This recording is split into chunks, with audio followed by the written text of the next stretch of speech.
পঞ্চগড়ে বিএনপির আসনভিত্তিক প্রাথমিক সদস্য সংগ্রহ কার্যক্রম শুরু হয়েছে। শনিবার দুপুরে চেম্বার অব কমার্সের মিলনায়তে এর কার্যক্রম উদ্বোধন ঘোষণা করেন বিএনপির নির্বাহী কমিটির আন্তর্জাতিক বিষয়ক সম্পাদক ব্যারিস্টার মোহাম্মদ নওশাদ জমির।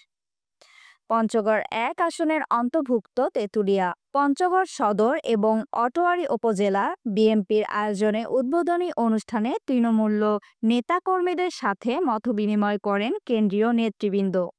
এ সময় তৃণমূল পর্যায়ের নেতাকর্মীরা আসন্ন জাতীয় সংসদ নির্বাচন ঘিরে তাদের মতামত তুলে ধরেন।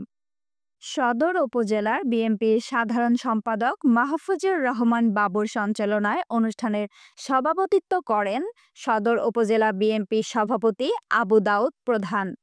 অনুষ্ঠানের প্রধান বক্তা হিসেবে বক্তব্য রাখেন টিম প্রধান ও স্বেচ্ছাসেবক দলের কেন্দ্রীয় সাবেক যুগ্ম সম্পাদক কাদের হালিমি।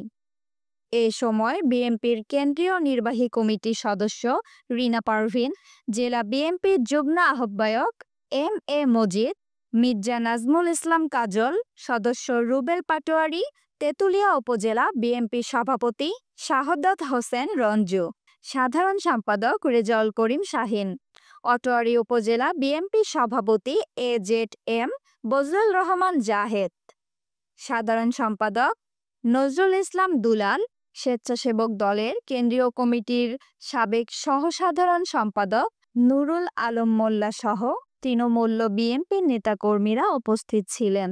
বিসমিল্লাহির রহমানির রহিম।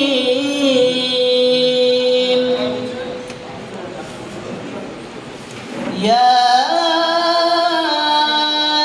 আইয়ুহাল্লাযীনা আমানু ইসতাঈনু বিস-সাবরি ওয়াস-সালাহ